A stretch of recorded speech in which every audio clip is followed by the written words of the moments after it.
దేవునికి స్తోత్రములు. మరి లైవ్ను వీక్షిస్తున్న సహోదరి సహోదరులకు క్రీస్తునామంలో వందనములు. ప్రార్థన చేసుకుందాం.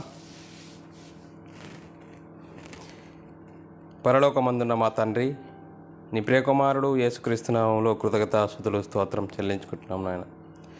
ఇంతవరకు సజీవులుగా ఉంచి ఉదయకాల సమయంలో మరి నీ సన్నిధిలో చేరి నీ సన్నిధిలో నీ వాక్యం ద్వారా మమ్మల్ని మేము సరిచేసుకొని మరి ఆత్మ సంబంధమైన సంగతులు సరిచూసుకొని మాలో ఉన్న లొసుకులు లోపాలను సరిచేసుకొని నీ వాక్యంకు భయపడి నీ వాక్యంకు లోబడి నీకు మహిమకరంగా నీకు ఘనత తెచ్చే వారంగా ఉండుటకు నీ కృపను అనుగ్రహించమని వాక్యం చెప్తుండగా నాయన, మరి వింటున్న సోదరులు కూడా వాక్యం అలా ఉన్నదా లేదా అని పరిశీలన దృక్పథంతో విని నీ వాక్యాన్ని అర్థం చేసుకునే సామర్థ్యం దయచేయమని, ఇంత గొప్ప ధన్యత భాగ్యంను అనుగ్రహిస్తున్న విధానం బట్టి స్తోత్రం చెల్లించుకుంటూ ముందున్న సమయం కూడా నీ చేతులకు అప్పచెప్తూ యేసుక్రీస్తునామములో ప్రార్థన అడిగి వేడుకుంటున్నాం తండ్రి, ఆమెన్.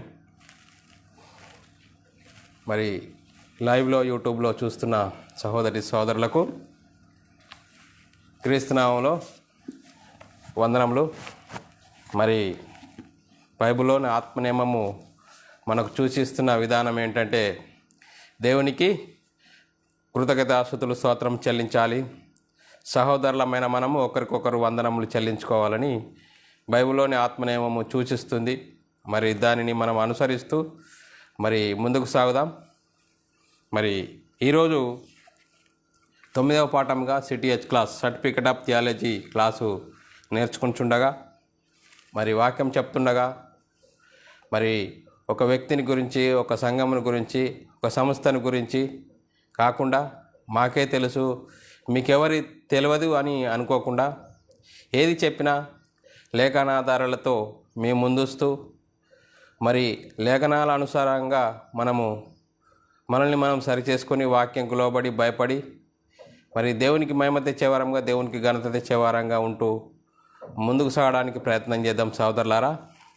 మరి ఈరోజు అంశము మరి సిటిహెచ్ క్లాస్ 9వ క్లాసు మధ్యగోడ అంశము మధ్యగోడ.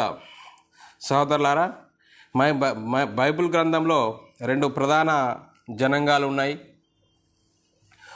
ఒక కాలంలో దేవుని జనాంగమైన ఇజ్రాయేలీలు, మరి నేటి కాలంలో ఉన్న క్రైస్తవులు అని పిలువబడుతున్న క్రైస్తవులు. మరి ఈ రెండు జనాంగాలు ప్రధాన జనాంగాలు ఉన్నాయి సోదరులారా. మరి ఈ 2 జనాంగాలకు దేవుడు మరి ఇచ్చిన వాక్యమును బట్టి మనము చూద్దాం సోదరులారా.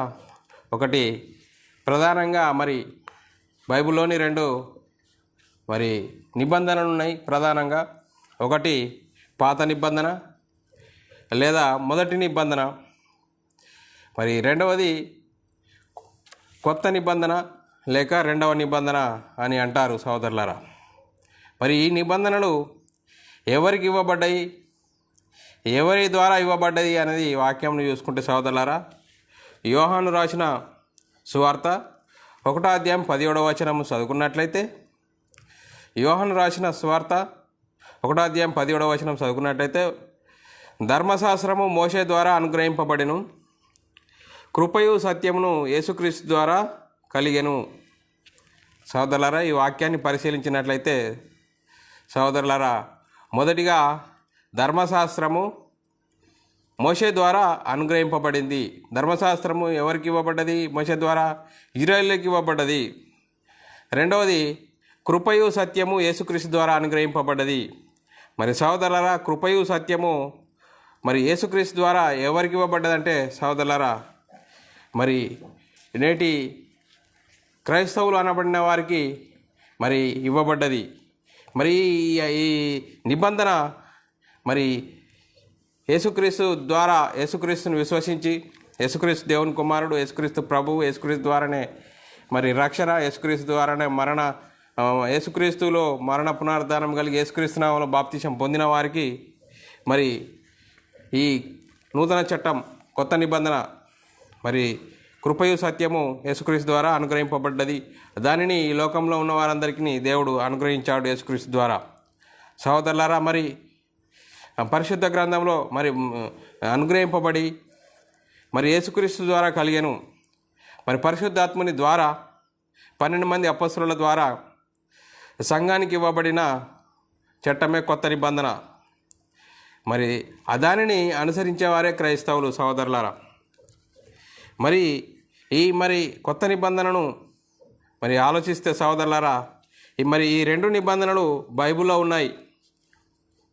ఉన్నాయి కనుక మరి 2 నిబంధనలను అనుసరించాలా?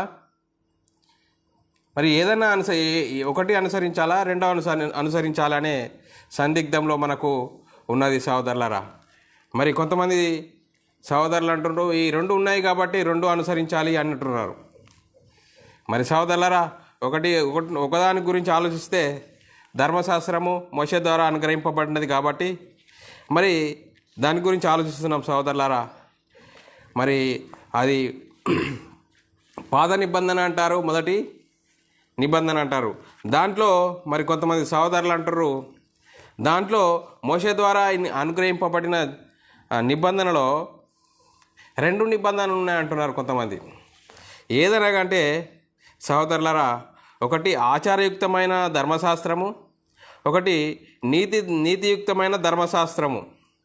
ధర్మశాస్త్రము ఇవ్వబడ్డది, ఆ ధర్మశాస్త్రం ద్వారా ఇవ్వబడ్డది అని రాయబడ్డది కాబట్టి మరి మన కొంతమంది సహోదరులు కల్పించుకొని ఏం చెప్తున్నారంటే ఆచారయుక్తమైన ధర్మశాస్త్రం ఇవ్వబడ్డది, రెండవది నీతియుక్తమైన ధర్మశాస్త్రం ఇవ్వబడ్డది అని అంటున్నారు సహోదరులారా. మరి రెండో దాని గురించి ఆలోచిస్తే సహోదరులారా, యేసుక్రీస్తు సిలువలో మరణించి సమాధి చేయబడి తిరిగి లేచి మరి తిరిగి లేచి పరలోకానికి వెళ్ళి పరిశుద్ధాత్మని పంపి పరిశుద్ధాత్మ ద్వారా 12 మందికి ఇవ్వబడ్డదే. 12 మంది ద్వారా సంఘానికి ఇవ్వబడ్డ చట్టమే కొత్త నిబంధన సహోదరులారా. అది మరి ఇప్పుడు ఈ రెండింటిని మరి చూస్తే ఆలోచిస్తే సహోదరులారా, మొదటిగా ఇవ్వబడ్డ పాత నిబంధన మరి ధర్మశాస్త్రాన్ని మరి ఇవ్వబడ్డది కాబట్టి ఆ ధర్మశాస్త్రం ఎవరికి అనుగ్రహింపబడ్డదంటే ఇజ్రాయిళ్లకు. మరి సహోదరులారా, కొత్త నిబంధన అంటే నేటి కాలంలో మరి క్రీస్తు దగ్గరకు వస్తే క్రీస్తును సొంత రక్షకుడు అంగీకరించిన వారికే మరి లోకంలో ఉన్న వారందరికీ పరిశుద్ధాత్ముని ద్వారా మరి యేసుక్రీస్తు పరలోకానికి వెళ్ళి పరలోకంలో ఉన్న పరిశుద్ధాత్ముని ద్వారా సంఘానికి ఇవ్వబడ్డ చట్టమే కొత్త నిబంధన. మరి దానిని అనుసరించేవారే క్రైస్తవులు. మరి ధర్మశాస్త్రం గురించి ఆలోచిస్తే సహోదరులారా, ఆ ధర్మశాస్త్రము అమల్లో ఉన్న కాలంలో మరి మరి అన్ని జనుల పరిస్థితి ఎలా ఉండేది అనేది దాని గురించి ఆలోచిస్తే సహోదరులారా, మరి ధర్మశాస్త్రము ఇంకా మరి ధర్మశాస్త్రంలో 2 నిబంధనలు ఉన్నాయి. ఒకటి ఆచారయుక్తమైన ధర్మశాస్త్రము, ఒకటి నీతియుక్తమైన ధర్మశాస్త్రము. మరి యేసుక్రీస్తు మరి సిలువలో కొట్టివేసింది ధర్మశాస్త్రము. కానీ కొంతమంది ఏమంటారు సహోదరులారా, ఆచారయుక్తమైన ధర్మశాస్త్రాన్ని కొట్టివేశారు, నీతియుక్తమైన ధర్మశాస్త్రము ఇంకా నిలిచే ఉంది, దాన్ని అనుసరించాలనే చెప్పేవారు మరి ఉండడము మరి చాలా విచారకరము. మరి సహోదరులారా, మరి ఆ సాతాను వారిని అనేకులను భ్రమపరుస్తూ మరి సాతాను వైపుకు నడిపిస్తున్నారని చెప్పక తప్పదు సహోదరులారా. మరి ధర్మశాస్త్రము అమల్లో ఉంటే క్రైస్తవులు అవుతారా అంటే మరి ఎన్నటికీ కాలేరు. మరి మధ్య గోడను పడగొట్టి మరి మనల్ని ఉభయులనుగా ఏకం చేశాను అని వాక్యం సెలవిస్తుంది సహోదరులారా. మరి ఎఫెసీయులకు రాసిన పత్రిక 2వ అధ్యాయం 14వ వచనం చదువుకున్నట్లయితే, ఆయన మన సమాధానమై ఉండి మీకును మాకును ఉండిన ద్వేషమును అనగా విధిరూపకమైన ఆజ్ఞలు గల ధర్మశాస్త్రమును తన శరీరమందు కొట్టివేయుట చేత మధ్య గోడను పడగొట్టి మన ఉభయులను ఏకం చేసెను. సహోదరులారా, ఈ వాక్యాన్ని పరిశీలిస్తే ఆయన అనగా ఎవరంటే యేసుక్రీస్తు మన సమాధానమై ఉండి మీకును. మరి సహోదరులారా, ఈ ఎఫెసీయులకు రాసిన పత్రిక పౌలు గారు రాస్తున్నారు. మరి ఆయన అనగా యేసుక్రీస్తు మన సమాధానమై ఉండి మీకును మాకును అంటే మీకును మాకును అంటే సహోదరులారా, యూదులకు ఇజ్రాయిళ్లకు ఇప్పుడు అన్ని జనులు యేసుక్రీస్తులోనికి వచ్చిన వారికి మీకును మాకును ఉండిన ద్వేషమును అనగా సహోదరులారా, మరి ఆ ద్వేషము అనగా విధిరూపకమైన ఆజ్ఞలు గల ధర్మశాస్త్రము తన శరీరమందు కొట్టివేయుట చేత మధ్య గోడను పడగొట్టి మన ఉభయులను ఏకం చేసెను. సహోదరులారా, మరి ఈ ధర్మశాస్త్రాన్ని గురించి ఆలోచిస్తే ఈ ధర్మశాస్త్రము ఏం చేసిందంటే మరి ఇజ్రాయేలీలను అన్యజనులను వేరుపరిచింది. మరి ఆ ధర్మశాస్త్రం అమల్లో ఉన్నంత కాలము వీరు ఇజ్రాయేలీలు, వీరు అన్యజనులు అని చెప్పింది. సహోదరులారా, మరి యేసుక్రీస్తు ఏం చేసిండు? తన శరీరమందు, చూడండి సహోదరులారా, ఎంత చక్కగా ఆయన మన సమాధానమై ఉండి మీకును మాకును ఉండిన ద్వేషమును అనగా విధిరూపకమైన ఆజ్ఞలు గల ధర్మశాస్త్రమును తన శరీరమందు కొట్టివేయట చేత మధ్య గోడను పడగొట్టి మన ఉభయులను ఏకం చేసెను. సహోదరులారా, ఈ వాక్యాన్ని ఆలోచిస్తే, ఈ మాటను సహోదరులారా, మరి ఎంత చక్కగా మరి ధర్మశాస్త్రాన్ని యేసుక్రీస్తు వచ్చి కొట్టివేయడం ద్వారానే మరి కొత్త నిబంధన అనేది మనకు వచ్చిందని, ఆ కొత్త నిబంధనను అనుసరించే వారి క్రైస్తవులు అని వాక్యం ఎంత చక్కగా సెలవిస్తున్నది. సహోదరులారా, మరి ఈ వాక్యాన్ని మనము ఆలోచించాలా. ఈ వాక్యాన్ని ఆలోచించకుండా, ఈ వాక్యం విలువలు తెలుసుకోకుండా ఇంకా ధర్మశాస్త్రము అమల్లో ఉంది అని చెప్పేవారు మరి వాళ్ళు ఎలా ఉన్నారు అంటే, చూడండి సహోదరులారా, వాళ్ళను సాతాను భ్రమపరుస్తూ ఇంకా అనేకులను భ్రమలోనికి లాగుతున్నారు. సహోదరులారా, మరి ధర్మశాస్త్రమే ఉంటే క్రైస్తవులు అనబడతారా? లేదే. మరి ఇద్దరిని ఏకం చేయడానికి యేసుక్రీస్తు ఈ లోకంలోకి వచ్చాడని, ఈ లోకంలో సిలువలో మరి ఆ మధ్య గోడను పడగొట్టి మనల్ని ఇద్దరిని ఏకం చేశాడని వాక్యం సెలవిస్తుంది. సహోదరులారా, మరి ఇంకా అన్యజనుల పరిస్థితి ఎలా ఉండేది అనేది వాక్యంను బట్టి ఆలోచిస్తే, ఎఫెసీయులకు రాసిన పత్రిక మరి క్రైస్తవులుగా ఉండి అన్యజనులుగా ఉండి క్రీస్తులకు వచ్చిన వారి పరిస్థితి ఎలా ఉన్నది అనేది వాక్యంను బట్టి ఆలోచిస్తే సహోదరులారా, ఎఫెసీయులకు రాసిన పత్రిక 2వ అధ్యాయం 11-12 వచనమును మనం చదువుకున్నట్లయితే, కాబట్టి మునుపు శరీర విషయములో అన్యజనులై ఉండి శరీరమందు చేతితో చేయబడిన సున్నతి గల వారు అనబడిన వారి చేత సున్నతి లేని అనబడిన వారు మీరు.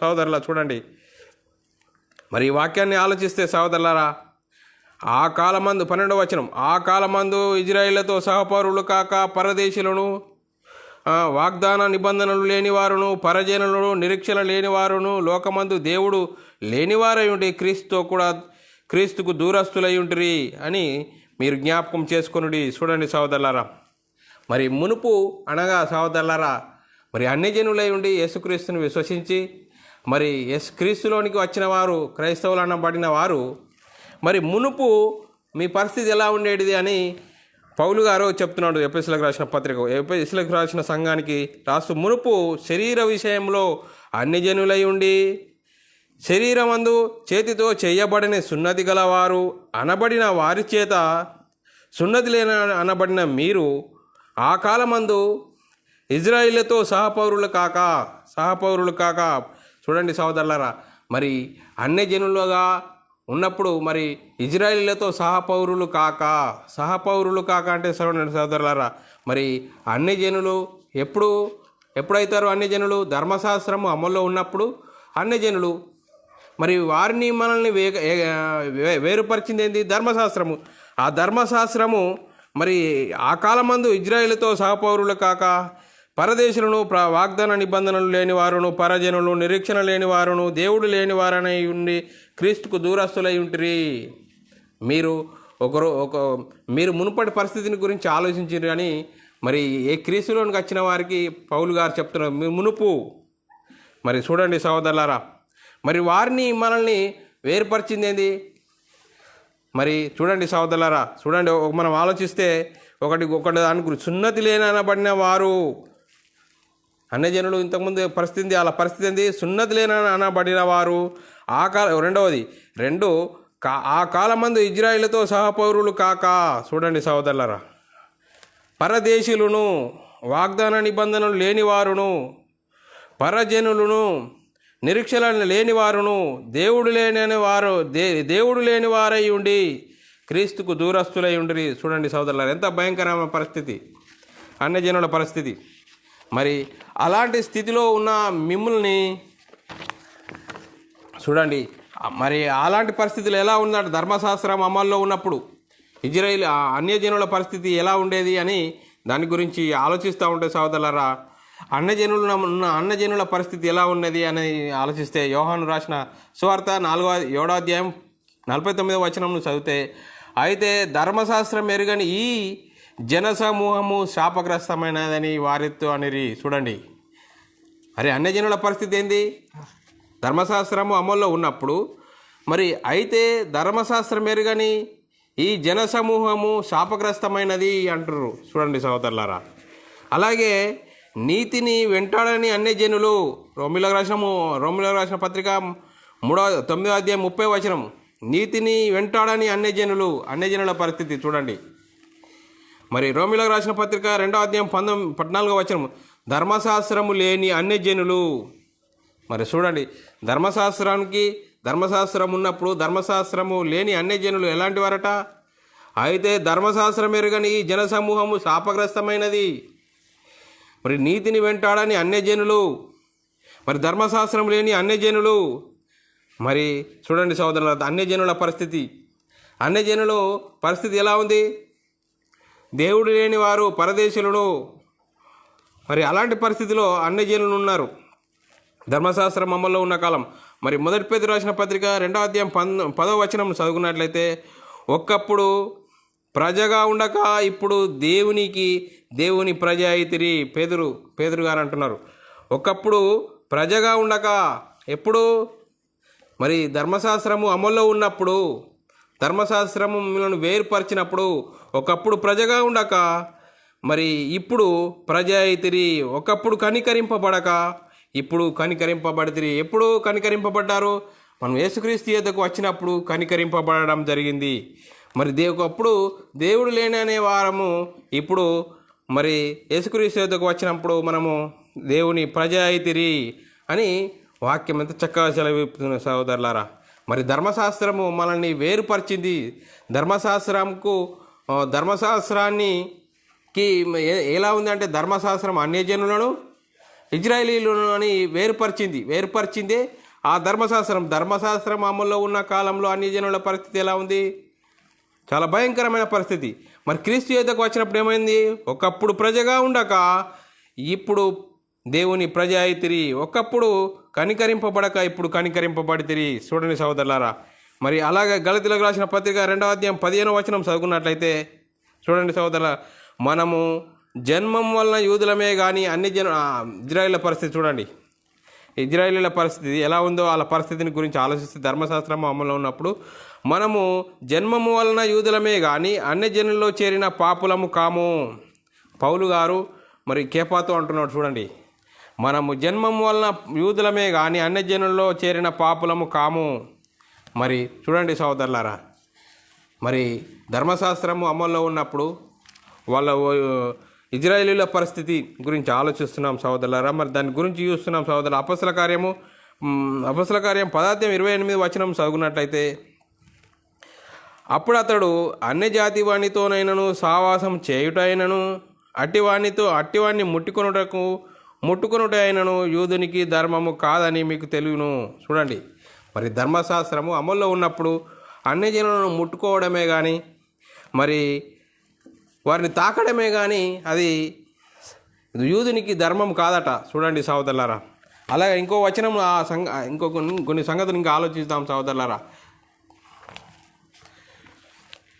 కొలసీలకు రాసిన పత్రిక 2వ అధ్యాయము 13వ వచనం చదువుకున్నట్లయితే, మరియు అపరాధముల వలనను శరీరమందు సున్నతి పొందక ఉండుట వలనను మీరు మృతులైతిరి. చూడండి, మీరు ఎలాంటి పరిస్థితిలో ఉన్నారు అన్యజనులు? మీరు అపరాధం వలన శరీరమందు సున్నతి పొందక ఉండుట వలన మీరు మృతులైతిరి, అంటే శాపగ్రస్తులైతిరి, పాపులైతిరి అని అన్యజనుల పరిస్థితి. ధర్మశాస్త్రము అమల్లో ఉన్నప్పుడు వాళ్ళ పరిస్థితి ఏంది? సున్నతి పొందక ఉండుట వలన మీరు మృతులైతిరి. మరి ధర్మశాస్త్రము చూడండి సోదరులారా, ధర్మశాస్త్రము మరి అన్యజనులను ఇజ్రాయేలీలను వేరుపరిచినట్లుగా మనం చూస్తున్నాం సోదరులారా. ధర్మశాస్త్రము అమల్లో ఉన్న కాలంలో మరి సమరయులతో యూదులు సాంగత్యము చెయ్యరు.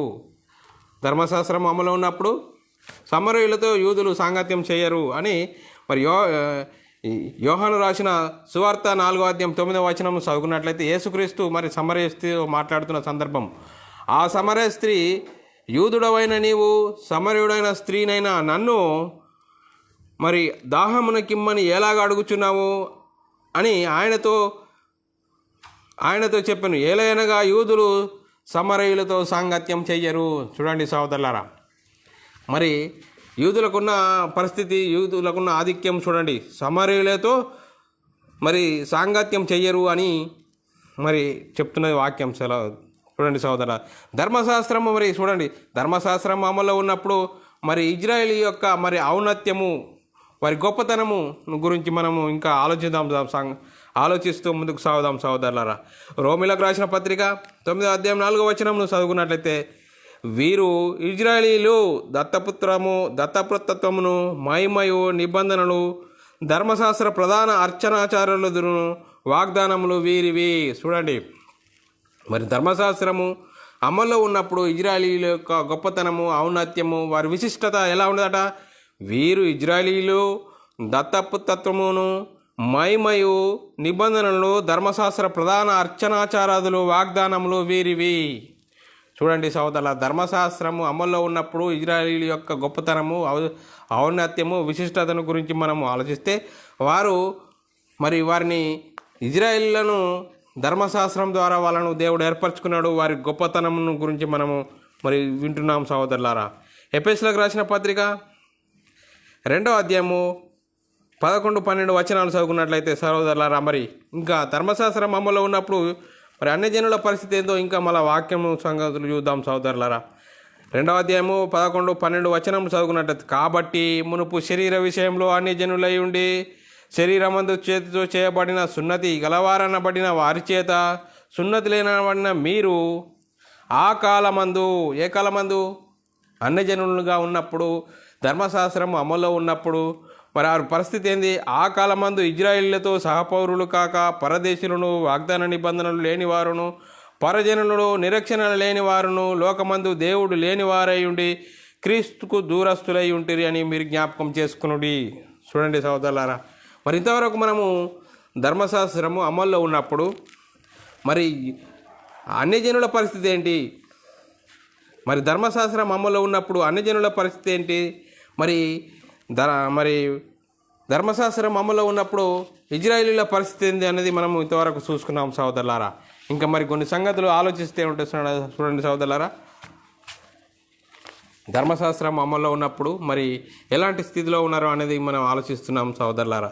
మరి ఇంతవరకు ధర్మశాస్త్రం అమల్లో ఉన్నప్పుడు అన్యజనుల పరిస్థితి ఏంది, మరి ఇజ్రాయేలీల పరిస్థితి ఏంది అని ఆలోచిస్తే, ద్వితీయోపదేశకాండము 4వ అధ్యాయం 6వ వచనము, ధర్మశాస్త్రం ఇంకా వాళ్ళ పరిస్థితి ఏందో చూద్దాం. ఈ కట్టడలన్నిటినీ మీరు గైకొని అనుసరించవలెను, వాటిని గురించి విను జనము దృష్టికి అదే మీకు జ్ఞానం అనే అదే జ్ఞాపకం చేసుకోండి. మరి ధర్మశాస్త్రము ఎలాంటిదట?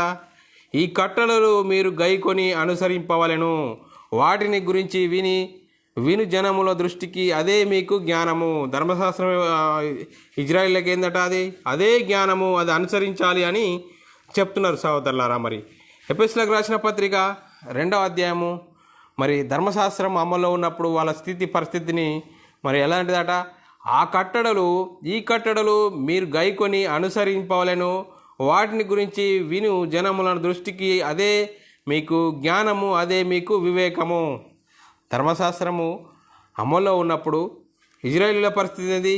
అవే వాళ్ళకు జ్ఞానము, అదే వివేకము. దాన్ని అనుసరించి నడుచుకోవాలి. మరి నడుచుకున్నారా అంటే వాళ్ళు నడుచుకోలేరు, ధర్మశాస్త్రాన్ని అనుసరించలేకపోయారు. కాబట్టి మరి ఏం చేసిండు యేసుక్రీస్తు మరి అన్యజనులను మరి ఇజ్రాయేలులను ఏకం చేయడానికి యేసుక్రీస్తు వచ్చి మధ్య గోడను అనే మరి విధి రూపకమైన ఆజ్ఞలు గల ధర్మశాస్త్రాన్ని కొట్టివేశాడని మరి వాక్యం ఇంకా చదువుకుందాం సహోదరుల. ఎఫెసీయులకు రాసిన పత్రిక 2వ అధ్యాయం 14-19 వరకు చదువుకుందాం సహోదరుల.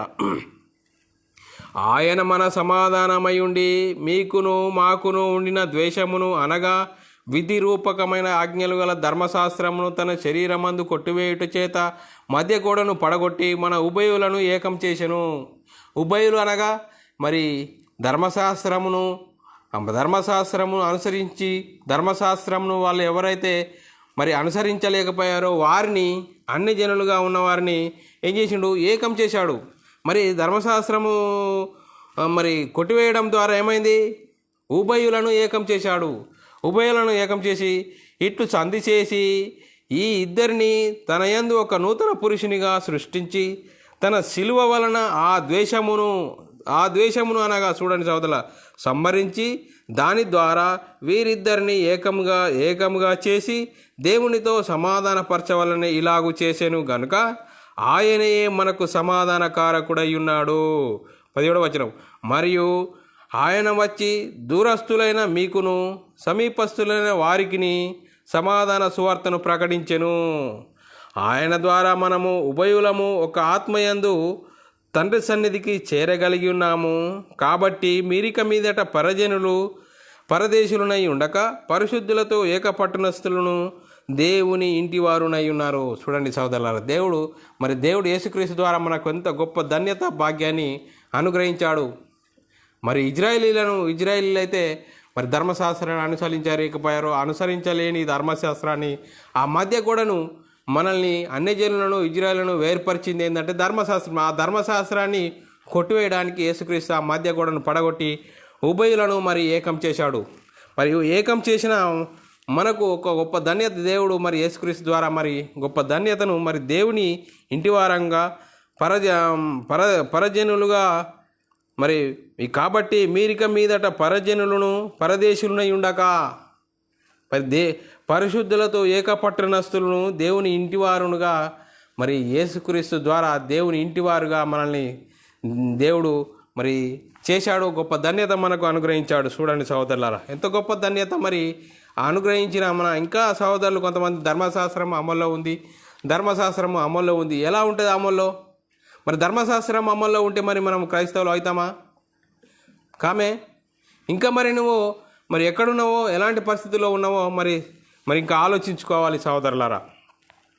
ఎఫెసీయులకు రాసిన పత్రిక 2వ అధ్యాయం 11 నుంచి 13 వచనాలు చదువుకున్నట్లయితే, కాబట్టి మునుపు శరీర విషయంలో అన్యజనులై ఉండి శరీరమందుతో చేతితో చేయబడిన సున్నతి గల వారనబడిన వారి చేత సున్నతి లేనబడిన వారనబడిన మీరు ఆ కాలమందు ఇజ్రాయేళ్లతో సహపౌరులు కాక పరజనులను నిరీక్షణ లేనివారును లోకమందు దేవుడు లేనివారై ఉండి క్రీస్తుకు దూరస్తులై ఉంటిరని మీరు జ్ఞాపకం చేసుకునుడి.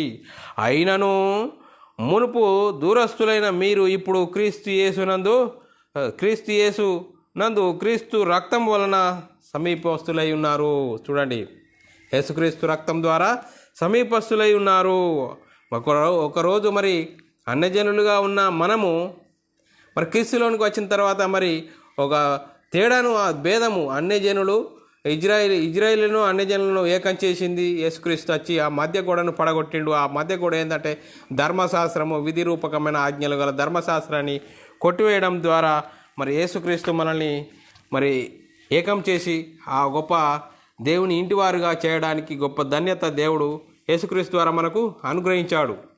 మరి కొలస్సీలకు రాసిన పత్రిక ఇంకా దానికి చక్కగా సిలువలో ఏం చేశాడు అనేది ఇంకా వాక్యము చూసుకుందాం సహోదరులారా. కొలస్సీలకు రాసిన పత్రిక 2వ అధ్యాయం 13వ వచనం. మరియు అపరాధము వలనను శరీరమందు సున్నతి పొందక యుండుట వలనను మీరు మృతులై ఉండగా దేవుడు రాతరూపకమైన ఆజ్ఞల వలన మన మీద రుణముగాను మనకు విరోధముగాను ఉండిన పత్రమును మేకులతో శిలువలో కొట్టి దాని మీద చేవ్రాతను తుడిచివేసి మనకు అడ్డము లేకుండా దానిని ఎత్తివేసి మన అపరాధములన్నింటినీ క్షమించెను. చూడండి సహోదరులారా, ఎంత గొప్ప ధన్యత యేసుక్రీస్తు ద్వారా మనకు అనుగ్రహించాడు. మనము ఒకప్పుడు ఏంటట, మనకు విరోధముగా ఉండిన పత్రమును మేకులతో శిలువకు కొట్టి దాని మీద చేవ్రాతను తుడిచివేసి మనకు అడ్డం లేకుండా దానిని ఎత్తివేసి మనకు మన అపరాధములన్నింటినీ క్షమించాడు. దేవుడు యేసుక్రీస్తు ద్వారా చేసిన గొప్ప ధన్యతను మనము ఆలోచిస్తే సోదరులారా, మనం ఒకప్పుడు దేవుడు లేని వారము, దేవుడు మరి పరజనులము. అలాంటి పరిస్థితిలో ఉన్న మనల్ని మరి మరి ఏకం చేశాడు. ఆ ఏకం చేశాడు యేసుక్రీస్తు ఆ మధ్య గోడను అనే ధర్మశాస్త్రాన్ని తీసివేసి మరి ఉభయులను ఏకం చేశాడు. ఆ ఏకం చేస్తే మరి ఇంకా ధర్మశాస్త్రం అమల్లో ఉంది. ఆ ధర్మశాస్త్రాన్ని అనుసరించాలి.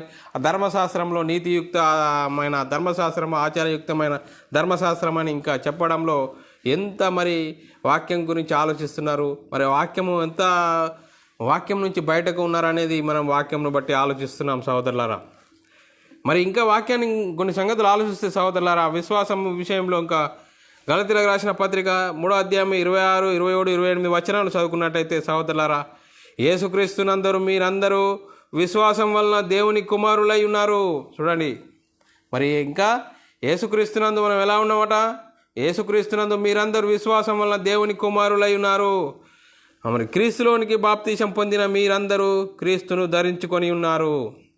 ఇందులో యూదుడని గ్రీకు దేశస్థుడని తేడా లేదు, దాసుడని స్వతంత్రుడని పురుషుడని స్త్రీ అని లేదు, యేసుక్రీస్తునందు మీరందరూ ఏకంగా ఉన్నారు.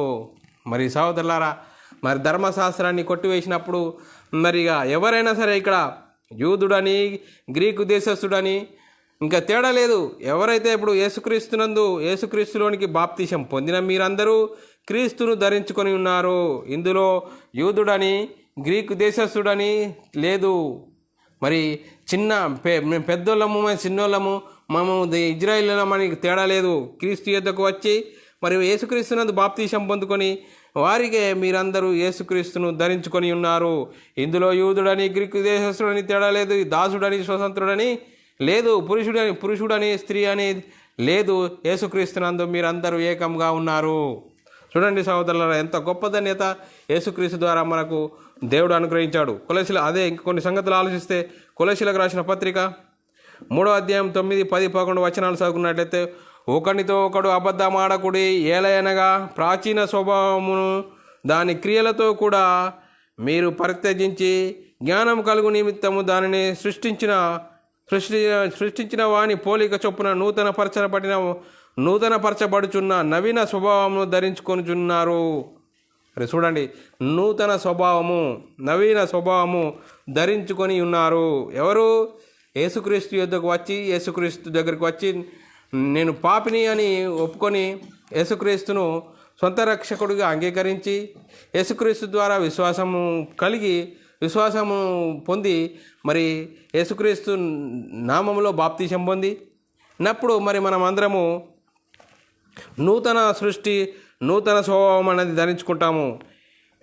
ఇట్టివారిలో గ్రీకు దేశస్థుడని యూదుడని భేదం లేదు. ఇంకా ఇక్కడ మేము ఇజ్రాయిలీలము అని భేదం లేదు. మేము ఇజ్రాయిలీలము, మాకు ఒక ప్రత్యేకత ఉంది అనేది తేడా లేదు. ఇందులో గ్రీకు దేశస్థుడని యూదుడని తేడా లేదు. సున్నతి పొందుటని సున్నతి పొందకపోవడని భేదం లేదు. పరదేశీ అని సిద్ధీయుడని దాసుడని స్వతంత్రుడని తేడా లేదు. క్రీస్తే సర్వము అందరిలో ఉన్నవాడై ఉన్నాడు. చూడండి సహోదరులారా, మరి క్రైస్తవుడి యొక్క గొప్పతనము, క్రైస్తవులము బడిన వారి గొప్పతనం చూడండి. మరి మేము ఇంకా ఇజ్రాయేలీలము, మాకు ధర్మశాస్త్రం అమల్లో ఉంది. ఆ ధర్మశాస్త్రం గురించి మరి ధర్మశాస్త్రం అమల్లో ఉంటే క్రైస్తవుడు అయ్యే అవకాశం ఉన్నదా అంటే అయ్యే అవకాశమే లేదు. మరి ధర్మశాస్త్రం యేసుక్రీస్తు శిలువలో కొట్టివేయడం ద్వారా మనమందరము ఇద్దరిని ఏకం చేశాడని వాక్యం ఎంత చక్కగా సెలభిస్తున్నది సహోదరులారా. రోమీయులకు రాసిన పత్రిక 10వ అధ్యాయం 9, 10, 11 వచనాలు 10, 11, 12 వచనాలు చదువుకున్నట్లయితే, మరి ఇంకా యేసుక్రీస్తు దగ్గరకు వచ్చి ఎవరైనా సరే ఇంకా యూదుడని, నేను గ్రీకు దేశస్తుని ఇంకా అనే తేడా లేదు. రోమీయులకు రాసిన పత్రిక 10వ అధ్యాయము 9, 10, 11, 12 వచనాలు చదువుకున్నట్టయితే, అదేమనగా యేసు ప్రభు అని నోటితో ఒప్పుకొని దేవుడు మృతులలో నుండి ఆయనను లేపినని నీ హృదయం విశ్వసించినలా నీవు రక్షింపబడదువు. ఇంకా ఇక్కడ మరి బైబిల్ వాక్యం దగ్గరికి వచ్చి అదేమనగా యేసు ప్రభు అని నీ నోటితో ఒప్పుకోనాలి. దేవుడు మృతులలో నుండి యేసుక్రీస్తును లేపినని నీ హృదయమందు విశ్వసించిన ఎడల నీవు రక్షింపబడదువు. 10వ వచనం, ఏలయనగా నీతి కలుగునట్లు మనుషుడు హృదయంలో విశ్వసించున్నట్లు రక్షణ కలుగునట్లు నోటితో ఒప్పుకొనవలెను. ఏలయనగా ఆయన యందు విశ్వసించు వాడెవ్వడును సిగ్గుపడని లేఖనం చెప్పుచున్నది. యూదుడని గ్రీకు దేశస్థుడని భేదం లేదు, ఒకే ప్రభువే అందరికీ ప్రభువై ఉండి తనకు ప్రార్థన చేయు వారందరి ఎడల కృప చూపుటకు ఐశ్వర్యవంతుడై ఉన్నాడు. చూడండి ఎంత ఐశ్వర్యవంతుడై ఉన్నాడు. ఇంకా ఇక్కడ ఆ ధర్మశాస్త్రాన్ని కొట్టివేయడం ద్వారా నేను యూదుని, నేను గ్రీకు యూదుని అనే తేడా లేదు. మరి అంత గొప్ప ధన్యత యేసుక్రీస్తు ద్వారా మరి కలగజేస్తే ఇంకా మరి కొంతమంది ధర్మశాస్త్రం అమల్లో ఉన్నది, ధర్మశాస్త్రం అనుసరించాలి అని చెప్పడం వరకు ఎంతవరకు భావ్యం. వాక్యము లేఖనాలు ఏం చెప్తున్నాయి, ఆ లేఖనాలను మనము అర్థం చేసుకొని అనుసరించి మరి ముందుకు సాగడమే దేవుడు ఇచ్చిన గొప్ప ధన్యత మనకు. సోదరులారా, 1 కొరింథీ రాసిన పత్రిక 12వ అధ్యాయము 12-13 వచనాలు చదువుకున్నట్లయితే సోదరులారా, ఏలాగో శరీరమై ఏకమై ఉన్నను అనేకమైన అవయవములు కలిగి ఉన్నదో, ఏలాగో శరీరం యొక్క అవయవములన్నీ అనేకములై ఉన్నను ఒక శరీరమై ఉన్నవో అలాగే క్రీస్తు ఉన్నాడు. చూడండి సహోదరులారా, ఎంత చక్కని మాట. ఏలైనగా యూదుడవైనను గ్రీకు దేశస్థుడవైనను దాసుడవైనను స్వతంత్రుడవైనను మనమందరము ఒక శరీరంలో ఒక ఆత్మయందే బాప్తిసం పొందితిమి, మనమందరము ఒక ఆత్మను పానము చేసిన వారమైతిమి. సరే చూడండి సోదరులారా, ఇక్కడ వాక్యాన్ని పరిశీలిస్తే మరి ఏలైనగా శరీరంలో మరి అన్ని అవయవాలు ఉన్నాయో, ఎలా అవయవాలు కలిగి ఉన్నావో, ఎలాగూ శరీరం యొక్క అవయవములన్నీ ఉన్నాయో అనేకమై ఉన్నవో ఒక్క శరీరము యొక్క అలాగే యేసుక్రీస్తు అలాగే ఉన్నాడు అని. మరి శరీరంలో అవయవాలు ఉంటాయో అవయవాలన్నీ మరి శరీరం అని ఉన్నదో అలాగే యేసుక్రీస్తు ఉన్నాడు అని ఇంత చక్కగా చెప్తున్నది. ఏలైనగా యూదుడు గ్రీకు దేశస్థుడు ఇంకా నేను యూదుని అని చెప్పుకోవడంలో ఏమి గొప్పతనం లేదు. యేసుక్రీస్తు యొద్దకు రావాలి, యేసుక్రీస్తు యొద్దకునే మరి ధర్మశాస్త్రాన్ని కొట్టివేయడం ద్వారా అందరూ యేసుక్రీస్తు యొద్దకు వస్తేనే మరి ఒక దేవుని సన్నిధికి చేరడానికి గొప్ప ధన్యత యేసుక్రీస్తు ద్వారా మనకు దేవుడు అనుగ్రహించాడు. మరి ఆ ధన్యతను మనం ఇంకా అర్థం చేసుకొని వాక్యానికి లోబడి వాక్యంకు భయపడి జీవించడమే మనం ముంగటున్న లక్ష్యము. సహోదరులారా, ఇంకా ధర్మశాస్త్రము ఉన్నదని అనడంలో మరి ఎంతవరకు భావ్యము, వాక్యము ఏం చెప్తున్నది అనేది అర్థం చేసుకోవాలి. రోమిలకు రాసిన పత్రిక 7వ అధ్యాయం 12వ వచనం, కాబట్టి ధర్మశాస్త్రము పరిశుద్ధమైనది, ఆజ్ఞ కూడా పరిశుద్ధమైనది, నీతిగలదై ఉత్తమమైనదై ఉన్నది. ధర్మశాస్త్రము ఏందట? ధర్మశాస్త్రము పరిశుద్ధమైనది, ఆజ్ఞ కూడా పరిశుద్ధమైనది, నీతిగలది, ఉత్తమమైనదై ఉన్నది. రోమిలకు రాసిన పత్రిక 2వ అధ్యాయం 19-20 వచనాలు. ఆ ధర్మశాస్త్రం ఇంకా ఎలాంటిదట? ధర్మశాస్త్రము గురించి ఆలోచిస్తున్నాం సోదరులారా. ధర్మశాస్త్రము పరిశుద్ధమైనది, ఆజ్ఞ కూడా పరిశుద్ధమైనది, నీతి గలది ఉన్నది. ధర్మశాస్త్రం కలిగిన వారేంది చూడండి, అది వాళ్ళు జ్ఞానము. మరి చూడండి సోదరులారా, జ్ఞాన సత్య స్వరూపమైనది ధర్మశాస్త్రం అట. జ్ఞాన సత్య స్వరూపము ధర్మశాస్త్రం గలవాడై ఉండి నేను గుడ్డివాడికి తోపచూపువాడను, చీకటిలో ఉండు వారికి వెలుగుగా, బుద్ధిహీనులకు శిక్షకుడను, బాలులకు ఉపాధ్యాయుడైన ఉన్నాను. ధర్మశాస్త్రం కలిగిన వారి అలా పరిస్థితి. అలాంటి పరిస్థితిలో ఉన్నవారిని మరి ఇంకా రోమిలకు రాసిన పత్రిక 7వ అధ్యాయము 12-13 వచనాలు చదువుతాయి. కాబట్టి ధర్మశాస్త్రము పరిశుద్ధమైనది, ఆజ్ఞ కూడా పరిశుద్ధమైనదియు, నీతి గలదియు, ఉత్తమమైనది ఉన్నది. ఉత్తమమైనది నాకు మరణకరమాయన పౌలు అంటుండు. చూడండి సోదరులారా, ఉత్తమమైనది నాకు మరణకరమైనదా? అట్లనరాదు. అయితే మరి పాపము ఉత్తమమైన దాని మూలంగా నాకు మరణము కలుగజేయుచున్నది. పాపమైనట్లు అగుపడు నిమిత్తము, అనగా పాపము ఆజ్ఞ మూలముగా అత్యధికము పాపము నిమిత్తము అది నాకు మరణకరమాయను. చూడండి సోదరులారా, మరి ధర్మశాస్త్రం ఎందుకు ఇవ్వబడ్డది అంటే, ధర్మశాస్త్రము మరి ఎలాంటిది? జ్ఞాన సత్య స్వరూపమైనది.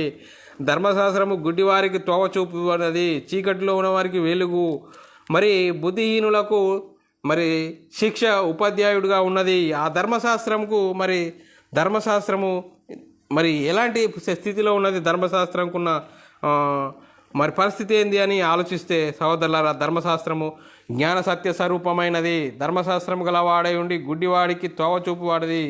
మరి ధర్మశాస్త్రము జీవార్థం కలిగినది. మలాకి రాసిన పత్రిక, ధర్మశాస్త్రము సత్యము కలిగినది.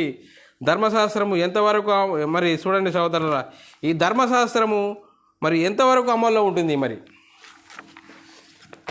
చూడండి సోదరుల, ధర్మశాస్త్రము ఔన్నత్యము కలిగినందుగా ధర్మశాస్త్రం మరి ఎంతవరకు అమల్లో ఉంటుందంటే సోదరులారా, యేసుక్రీస్తు వచ్చేంత వరకు మరి అమల్లో ఉంటుంది ధర్మశాస్త్రము. చూడండి గలతీయులకు రాసిన పత్రిక 3:19. అలాగైతే ధర్మశాస్త్రం ఎందుకు? ఎవరికి ఆ వాగ్దానం చేయబడినో ఆ సంతానం వచ్చే వరకు అది అతిక్రమలను బట్టి దాని తర్వాత ఇవ్వబడెను. అది మధ్యవర్తి చేత దేవదూతల ద్వారా నియమింపబడెను. చూడండి సోదరులారా, మరి ధర్మశాస్త్రం ఎందుకు అంటే ధర్మశాస్త్రము వాగ్దానములు చేయబడిన సంతానం వచ్చే వరకు అది ఇవ్వబడ్డది.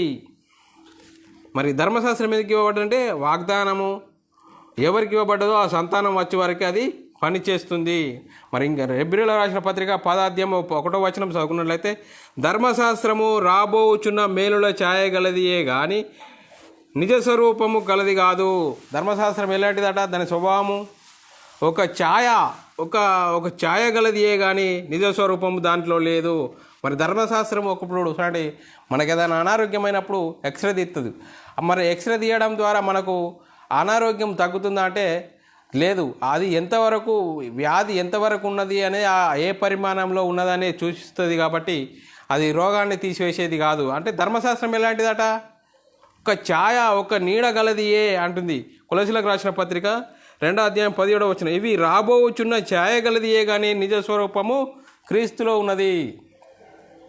మరి ధర్మశాస్త్రము ఎలాంటిదట? ఇవి రాబోవాడి ఛాయ కానీ నిజ స్వరూపము క్రీస్తులో ఉన్నది. మరి ధర్మశాస్త్రము కలిగిన మరి చూడండి సోదరులారా, ఆ ధర్మశాస్త్రము కలిగిన పౌలు గారే ఏం చెప్తున్నాడు? క్రీస్తు యొద్దకు వస్తేనే తప్ప మనము నీతిమంతులము కాలేము అని పౌలు గారంటే, మరి అన్ని జనులుగా ఉండి క్రీస్తు యందు విశ్వాసం ఉంచి క్రైస్తవులైన వారు ఏమంటారు? ఇంకా ధర్మశాస్త్రం అమల్లో ఉంది. చూడండి సోదరులారా, ఇంకా ధర్మశాస్త్రం అమల్లో ఉంది అనడము ఎంతవరకు కరెక్టు, ఎంతవరకు అది సబబు ఆలోచించాలి. మరి ధర్మశాస్త్రం వలన ఎవరు నీతిమంతులు కాలేరు అని మరి పౌలు గారు చెప్తున్నారు. చూడండి సోదరులారా, గలతీయులకు రాసిన పత్రిక 2:15-16 చదువుకున్నట్లయితే, మనము జన్మం వలన యూదులమే కానీ అన్ని జనులలో చేరిన పాపులము కాము. మనుషుడు యేసుక్రీస్తు నందలి విశ్వాసము వలనే కానీ ధర్మశాస్త్ర సంబంధమైన క్రియల మూలంగా నీతిమంతుడుగా తీర్చబడని ఎరిగి మనము ధర్మశాస్త్ర సంబంధమైన క్రియల మూలంగా కాక క్రీస్తునందలి విశ్వాసం ఉంచి ఉన్నాము. ధర్మశాస్త్ర సంబంధమైన క్రియలు వలన ఏ శరీరియు నీతిమంతుడని తీర్చబడడు.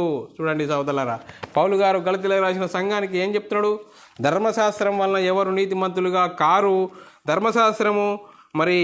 ధర్మశాస్త్రం ఒక ఛాయ, ఒక నీడ గలదియే కానీ మరి నిజ స్వరూపము క్రీస్తులో ఉన్నది. ఆ క్రీస్తు యొద్దకు వస్తేనే మనం నీతిమంతులం అవుతామని మరి వాక్యం సెలవిస్తే, ఇంకా ధర్మశాస్త్రం అమల్లో ఉంది, ధర్మశాస్త్రమును ఇంకా అనుసరించాలి అని అనడంలో ఎంతవరకు కరెక్టు, వాక్యం ఏం చెప్తుంది అనేది మనము వాక్యాన్ని గురి చూడాలి తప్ప ఇంకా మనుషులు కల్పించిన పద్ధతుల మీద మరి వెళ్ళిపోవద్దని మరి క్రీస్తు ప్రేమను బట్టి బతిమాలుకొంటున్నాను. రోమీయులకు రాసిన పత్రిక 3:20-21 చదువుకున్నట్లయితే, ఏలైనగా ధర్మశాస్త్ర సంబంధమైన క్రియల మూలంగా ఏ మనుషుడు ఆయన దృష్టికి నీతిమంతుడని తీర్చబడడు. ధర్మశాస్త్రం వలన పాపమనగా ఎట్టిదో తెలియబడుచున్నది. ధర్మశాస్త్రం వల్ల ఏమవుతుంది? పాపమన అనగా ఎట్టిదో తెలియబడుచున్నది. కానీ ఇట్లుండగా ధర్మశాస్త్రమునకు వేరుగా దేవుని నీతి బయలుపడుచున్నది. దానికి ధర్మశాస్త్రమును ప్రవక్తలను సాక్ష్యం ఇచ్చుచున్నారు. చూడండి, దానికి ధర్మశాస్త్రమును ప్రవక్తలను సాక్ష్యం ఇచ్చుచున్నారు. మరి చూడండి సోదరులారా, ధర్మశాస్త్రం కలిగిన వారే క్రీస్తు యొద్దకు రావాలి అని మరి చెప్తున్నారు. మరి ధర్మశాస్త్రము కలిగిన మరి ఆ ధర్మశాస్త్రం అనుసరించి ఆ ధర్మశాస్త్రం ద్వారా ఎవరు నీతిమంతులు కారని మరి వాళ్ళు చెప్తే, ఇంకా ఏది లేని అన్యజనులు యేసుక్రీస్తు యందు విశ్వాసం ఉంచి క్రైస్తవులు అయిన వారు ఇంకా ధర్మశాస్త్రము అమల్లో ఉన్నది అని చెప్పడం ఎంతవరకు సరి అయిన ఆలోచన. మరి ఆలోచనను సరి చేసుకోవాల్సిందిగా క్రీస్తు ప్రేమను బట్టి బతిమాలుకుంటున్నాను సోదరులారా. రోమీయులకు రాసిన పత్రిక 3వ అధ్యాయము 24, 26 వచనాలు చదువుకున్నట్లయితే, కాబట్టి నమ్మువారు ఆయన కృపచేతనే క్రీస్తు యేసునందలి విమోచనం ద్వారా ఉచితంగా నీతిమంతులము తీర్చబడుచున్నాము. ఎలాగట? ఉచితంగా నీతిమంతులుగా తీర్చబడుతున్నాము. కాబట్టి నమ్మువారు ఆయన కృపచేతనే క్రీస్తు యేసునందలి విమోచనము ద్వారా ఉచితంగా నీతిమంతులను తీర్చబడుతున్నాము. క్రీస్తు యేసు రక్తము అందలి విశ్వాసం ద్వారా ఆయనను కరుణాధారముగా బయలుపరచెను. దేవుడు అప్పటి కాలమందు తన నీతిని కనబడు నిమిత్తము తాను నీతిమంతుడును యేసునందు విశ్వాసముంచు వానిని నీతిమంతునిగా తీర్చువాడును యుండుటకు ఆయనను అలాగు చేసెను. చూడండి సహోదరులారా, మరి యేసుక్రీస్తు వద్దకు వస్తేనే, యేసుక్రీస్తు రక్తంలో మరి కడగబడితేనే తప్ప నీతిమంతులుగా కాలేరు అని వాక్యం సెలవిస్తున్న సహోదరులారా. మరి ఇంకా సహోదరులారా, ఇంకా కొన్ని సంగతులు ఆలోచిస్తే, రోమీయులకు రాసిన పత్రిక 3వ అధ్యాయం 28వ వచనం, కాగా ధర్మశాస్త్ర సంబంధమైన క్రియలు లేకుండా విశ్వాసము వలనే మనుషుడు నీతిమంతుడుగా తీర్చబడునని ఎంచుచున్నాము. చూడండి, ఇంకా ధర్మశాస్త్రం అనుసరిస్తే నీతిమంతుడుగా కాలేడు. యేసుక్రీస్తు యందు విశ్వాసం ఉంచితేనే మనుషులు నీతిమంతులుగా అవుతారని వాక్యం సెలవిస్తుంది సహోదరులారా. ఇంకా మరి వాక్యాన్ని ఇంకో కొన్ని సంగతులు ఆలోచిస్తే, కాబట్టి రోమీయులకు రాసిన పత్రిక 5వ అధ్యాయము 1వ వచనం, కాబట్టి విశ్వాసం మూలముగా మనము నీతిమంతులుగా తీర్చబడి మనము ప్రభు అయిన యేసుక్రీస్తు ద్వారా దేవునితో సమాధానం కలిగి ఉందము. మరి దేవునితో సమాధానం ఎవరి ద్వారా? యేసుక్రీస్తు ద్వారానే మరి దేవునితో సమాధానము కలిగి ఉందమని వాక్యం సెలవిస్తుంది సహోదరులారా. ఇంకా ధర్మశాస్త్రము మేము అనుసరిస్తాము అంటే మరి అది వాక్యము ఒప్పుకోవట్లేదు సహోదరులారా. ఇంకా అలాంటి వారికి మరి ధర్మశాస్త్రము ఇంకా మేము అనుసరిస్తాము అని అనేవారికి ఇంకా వాక్యం ఇంకా ఏ విధంగా చెప్తుందో చూడండి సహోదరులారా. హెబ్రీయులకు రాసిన పత్రిక 7వ అధ్యాయం 18, 19 వచనం చదువుకున్నట్లయితే, ధర్మశాస్త్రము దేనికి సంపూర్ణ సిద్ధి కలగజేయలేదు. చూడండి సహోదరులారా, వాక్యం ఎంత చక్కగా చలవిస్తుంది. ధర్మశాస్త్రము అనుసరిస్తామనే వారికి మరి పెద్ద చెల్లుమనే ఒక మాట చూద్దాం సహోదరులారా. హెబ్రీయులకు రాసిన పత్రిక 7వ అధ్యాయం 18, 19 వచనాలు, ధర్మశాస్త్రము దేనికి సంపూర్ణ సిద్ధి కలుగజేయలేదు గనుక ముందియబడిన ఆజ్ఞ బలహీనమైనందున నిష్ప్రయోజనమైనందున అది నివారణ చేయబడి ఉన్నది. 19వ వచనం, అంతకంటే శ్రేష్టమైన నిరీక్షణ దాని వెంట ప్రవేశింపబడిను, దాని ద్వారానే దేవుని యొద్దకు మనము చేరుచున్నాము. చూడండి సహోదరులారా, ఇంకా ధర్మశాస్త్రమును మరి మేము అనుసరిస్తామనే వారికి ఎంత మరి గట్టి హెచ్చరికను మరి వాక్యాన్ని చూసి ఇంకానైనా సరి చేసుకోవాల్సిందిగా క్రీస్తు ప్రేమను బట్టి బతిమాలుకుంటున్నాం. మరి గలతీయులకు రాసిన పత్రిక 3వ అధ్యాయం 10వ వచనం, ధర్మశాస్త్రము విధించిన క్రియల సంబంధులందరూ శాపమునకు లోనై ఉన్నారు. ఇంకా ధర్మశాస్త్రం అనుసరించే వారు ఎట్టున్నారట, ఇంకా శాపమునకు లోనై ఉన్నారు. ఇంకో కొన్ని సంగతులు గలతీయులకు రాసిన పత్రిక 3వ అధ్యాయం 19వ వచనం, ఆత్మను గురించిన వాగ్దానము విశ్వాసం వలనే మనకు లభించినట్లు అబ్రాహాము పొందిన ఆశీర్వచనము క్రీస్తు యేసు ద్వారా అన్యజనులకు కలుగునట్లు క్రీస్తు మన కోసము శాపమై మనను ధర్మశాస్త్రం యొక్క శాపం నుండి విమోచించెను. చూడండి సహోదరులారా, యేసుక్రీస్తు ద్వారా మనకు ఎంత గొప్ప ధన్యత మరి దేవుడు అనుగ్రహించాడు. మరి నీతిమంతులుగా తీర్చడానికి యేసుక్రీస్తు యొద్దకు వస్తేనే నీతిమంతులు అవుతారని, మరి ఇంకా ధర్మశాస్త్రం కింద ఉంటే శాపగ్రస్తులు అవుతారని వాక్యం చలవిస్తుంది. గలతీయులకు రాసిన పత్రిక ఇంకా గట్టి హెచ్చరిక. గలతీయులకు రాసిన పత్రిక 2వ అధ్యాయం 21వ వచనం, నీతి ధర్మశాస్త్రం వలన అయితే ఆ పక్షమందు క్రీస్తు చనిపోయినది నిష్ప్రయోజనమే. చూడండి ఎంత చక్కని మాటలు చూడాలి సోదరా. నీతి ధర్మశాస్త్రం వలనైతే ఆ పక్షమందు క్రీస్తు చనిపోయినది నిష్ప్రయోజనమే. చూడండి సోదరులారా, వాక్యాన్ని అర్థం చేసుకోవాలి. వాక్య ప్రకారంగా మనము వాక్యం ఏం చెప్తుందో వాక్యంకు లోబడాలి సోదరులారా. ఇంకా కొన్ని సంగతులు ఆలోచిస్తే గలతీయులకు రాసిన పత్రిక 5వ అధ్యాయము 4వ వచనం, మీలో ధర్మశాస్త్రం వలన నీతిమంతులను తీర్చిబడేవారు ఎవరెవరో వారు క్రీస్తులో నుండి బొత్తిగా వేరుపరచబడి ఉన్నారు, కృపలో నుండి తొలగిపోయి ఉన్నారు. లాస్ట్ హెచ్చరిక ఇదిగా. ఇంకా ధర్మశాస్త్రం మమ్మల్ని అంటున్నావా? ఏమంటుంది వాక్యము? మీలో ధర్మశాస్త్రం వల్ల నీతిమంతుల మనం తీర్చబడు వారెవరో వారు క్రీస్తులో నుండి బొత్తిగా వేరుపరచబడి ఉన్నారు, కృపలో నుండి తొలగిపోయి ఉన్నారు. కృప నుండి తొలగిపోయి ఉన్నారు. గలతీయులకు రాసిన పత్రిక 3:29 మీరు క్రీస్తు సంబంధులైతే ఆ పక్షమందు అబ్రాహాము యొక్క సంతానమై ఉండి వాగ్దాన ప్రకారంగా వారసులై ఉన్నారు. మరి వాగ్దానం యొక్క వారసులము అవుతామా? మరి ఎలా అవుతాము అనేది వాక్యం ఇంతవరకు దాకా మనము విన్నాము సహోదరులారా. ఇంకా ధర్మశాస్త్రం అనే మధ్య గోడను మరి యేసుక్రీస్తు కొట్టివేయడం ద్వారా మనను మరి ఉభయులను ఏకం చేసి మరి దేవుని సన్నిధిలో దేవుని యోద్ధకు చేరడానికి మరి గొప్ప ధన్యత దేవుడు మనకు అనుగ్రహిస్తే, ఇంకా మరి ఆ మధ్య కూడా ఉన్నది అనేవారు ఇంకా మరి గట్టి హెచ్చరిక వాక్యం సెలవిచ్చారు. సరే, మరి వాక్యాన్ని చూసుకున్నాం సహోదరులారా. మరి ఇకనైనా మరి ఈ క్రీస్తు యోద్ధకు వచ్చి నీతిమంతులుగా తీర్చబడడానికి దేవుడు మనకు గొప్ప ధన్యత అనుగ్రహించాడు. ఆ ధన్యతను మరి పట్టుకొని దాని వాక్యానికి లోబడి భయపడి అనుసరించి జీవిస్తూ మరి మనమందరము దేవునికి మరి యేసుక్రీస్తు ద్వారా సమాధానపడి మరి దేవుని సన్నిధి చేరడానికి గొప్ప ధన్యత దేవుడు అనుగ్రహిస్తున్న విధానంలో దేవునికి స్తోత్రాలు. మరి సహోదరులారా, మరి ఇంకా ధర్మశాస్త్రం గురించి ఇంకా మనం ఆలోచిస్తున్నారా? వాక్యాన్ని బట్టి వాక్యం ప్రకారంగా బ్రతకడానికి సరి చేసుకోవడానికి దేవుడు ఇచ్చిన గొప్ప ధన్యతను బట్టి దేవునికి స్తోత్రాలు. మరి ప్రార్థన చేసుకుందాం సహోదరులారా. పరలోకమందున మా తండ్రి, నీ ప్రియకుమారుడు యేసుక్రీస్తు నామములో కృతజ్ఞతాస్తుతులు స్తోత్రం చెల్లించుకుంటున్నాం నాయన. ఇంతవరకు సజీవులుగా ఉంచి మరి మధ్య గోడ అనే అంశంను బట్టి మరి ధర్మశాస్త్రం అనే మధ్య గోడను తీసివేసి యేసుక్రీస్తు ద్వారా మరి ఉభయులను ఏకం చేసి మరి క్రీస్తు ద్వారా నీతిమంతులుగా అవడానికి గొప్ప ధన్యత మరి మాకు అనుగ్రహించిన విధానం బట్టి స్తోత్రాలు. వాక్యము విని అర్థం చేసుకునేలాగా అందరికీ కృపను అనుగ్రహించమని ఇటు గొప్ప ధన్యత అనుగ్రహించినందుకు స్తోత్రం చెల్లించుకుంటూ ముందున్న సమయం కూడా నీ చేతులుగా చెప్తూ యేసుక్రీస్తు నామములో ప్రార్థనకి వేడుకుంటున్నాం తండ్రి, ఆమెన్. సహోదరులారా, మరి యూట్యూబ్ ఛానల్లో మరి మీరు ఇంకా ఆత్మీయమైన సత్యాలు వాక్యాలు వినాలనుకుంటున్నారా? బైబుల్ విజిటమ్ అకాడమీ అని యూట్యూబ్లో సెర్చ్ చేయండి. మరి ఛానల్ను సబ్స్క్రైబ్ చేసుకోండి. ఎన్నో ఆత్మీయమైన వాక్యాలు విని అర్థం చేసుకుని అనేకులకు మరి అందించవలసిందిగా క్రీస్తు ప్రేమను బట్టి బతిమాలుకొచ్చున్నాము. మరి మా పరిచర్య నిమిత్తం మీరందరూ మీ సొంత ప్రార్థనలో జ్ఞాపకం ఉంచుకోవాల్సిందిగా క్రీస్తు ప్రేమను బట్టి బతిమాలుకొచ్చున్నాను. అందరికీ వందనములు, దేవునికి స్తోత్రాలు.